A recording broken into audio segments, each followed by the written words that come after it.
got that, yeah. Huh. Oh, hey. Now you see me. Now you don't. Now you see me. Now you don't.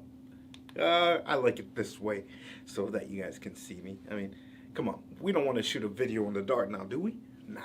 Let me put this thing down. There, just looking over my notes, you know. Gotta put this down too. No, it's not working that way. Let me flip it over. Bam. Okay, put this down. Yeah. Alright, yo, what's up, guys? It's your boy Bobby Peacock, aka DJ Peacock, coming to give you guys the most vibrant experience through content creation. Yeah.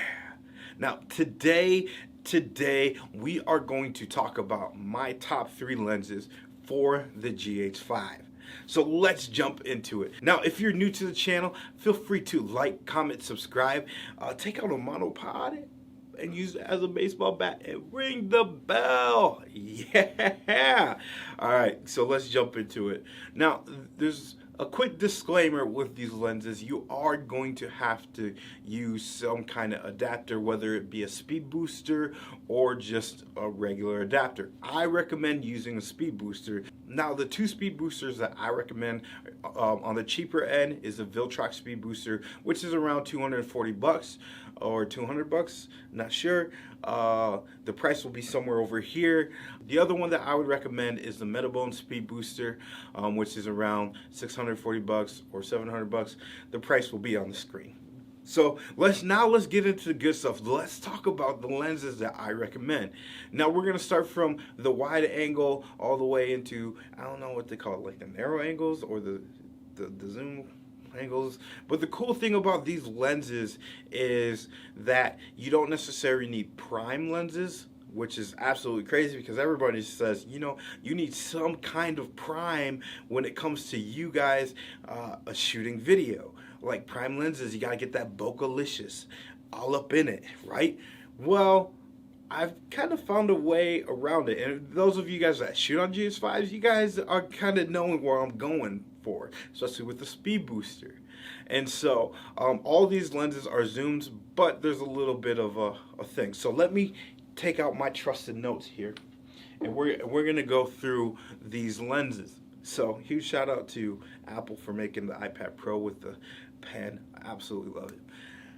All right, so lenses for the GH5s. Now the first lens is going to be a Sigma, and actually all of these lenses are Sigma. I love Sigma lenses. They built for quality, and they're, you know, inexpensive to some of the other competitors as well. So the first lens is the Sigma 14 to 24. Now this lens right away, it's an f2.8, which is really cool. When you have a speed booster on it, it actually lets in an extra stop of light. So at the end of the day, it's going to be actually an f2.0. And it's a constant f-stop throughout the whole thing. Now, it does come in at a pretty hefty price, which I didn't write down, but I think it's around 1,200 bucks for this lens. The price will be here if I said it wrong. And so that's a little bit on the expensive side. Now, you think about it, if you're shooting on the GH5 rig, you always have to remember that there's a 2x crop. And so this is actually, let me do the math here. Let's see, 14 times 2 is 24. Nope, it's 28. And times 48. So this is really a 28 to 48 lens, or somewhere in there, depending on the speed booster as well. So there's that. That's the first lens. That takes care of your wide. Now let's talk about the next lens, which I have here. So I'm gonna go ahead and put my notes down. Every GH5 users with a speed booster has this lens. I can guarantee it.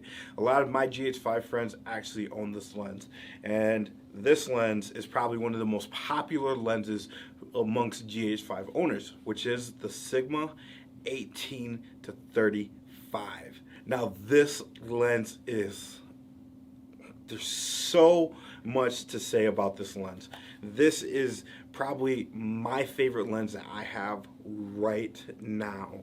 It's an absolute gorgeous lens, and this one comes in at $639. Now the cool thing about this 18 to 35, which you remember how I was talking about primes before, this is my prime lens. Even though it's a zoom lens, this is my prime because the f-stop is a whopping 1.8 already and is super sharp, but with the speed booster this jumps down to a 1.3, or with the Viltrax speed booster, it jumps down to a 1.2, which is absolutely amazing. This is probably one of the first lenses that I would recommend that you guys grab. It's a more budget-friendly lens, and it looks absolutely amazing. And so I'll probably shoot some B-roll in another video on this lens, but I highly recommend this lens. So now I'm gonna put this lens down very carefully. Now let me bring out my trusted notes here. And then the next lens. Now this lens, I actually learned about a couple months ago. I don't know if I was just hiding under a rock or whatever, but this is another Sigma lens. Like I said, all these lenses are Sigma. I love Sigma. I'm not sponsored by Sigma, which I was. That would be super dope. But this lens is really cool. This is a 50 to 100. Now the price is a little bit spendier. This one's about $1,000 or about 1,100 bucks. And this is the same as the art lens. It comes in at a 1.8 f-stop. So really you're going to be jumping down to jumping up to a 1.3, 1.2 f-stop, which is really good for low light. And so I feel, in my personal opinion, that with these three lenses you will be able to shoot basically everything that you want to. And these are the lenses that I recommend. I mean, honestly, my goal this year is to actually buy these lenses. Now, I do have two honorable mentions. One is, like, if you want a super wide angle, which is really a 24 to another 24 to 50, which is the Sigma 12 to 24. Now this comes in at a whopping 1,600 bucks.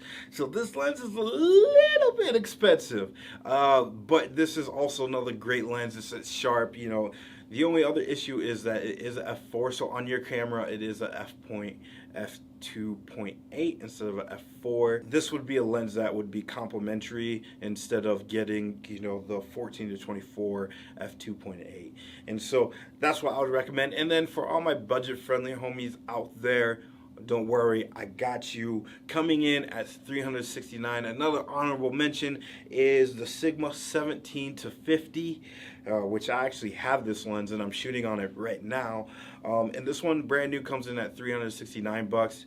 And honestly, this is a great budget lens, and I would recommend if you're just first getting out in the video. All these lenses I recommend specifically for the GH5, but you can also use them on APS-C lenses as well. So if you have, like, for example, I have a friend that has an Ursa Mini. Like, oh my goodness, I love that camera. It's super cool.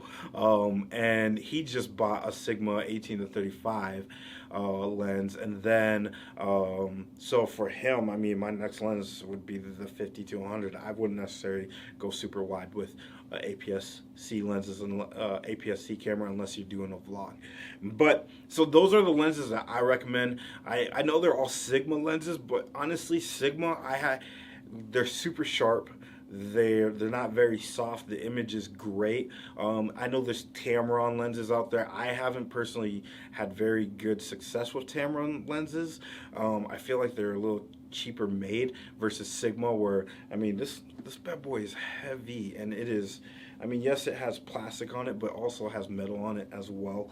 And even this 17 to 50 is a great lens as well. So those are the lenses that I would recommend. Well, that's all I got for you guys today. Let me know in the comments below what your favorite lens is. Me personally, it is the 18 to 35. Feel free to like, comment, subscribe, take out a monopod, use it as a baseball bat, and ring the bell to get notified for when I'm dropping next videos. Guys, remember, you can always find victory in boldness, so claim victory and be bold. All right, guys, I'll see you in the next one. Bye. Sweet. Oh yeah, oh yeah, jumping out. If you're still there, you're a fool. There's night away. Creepy.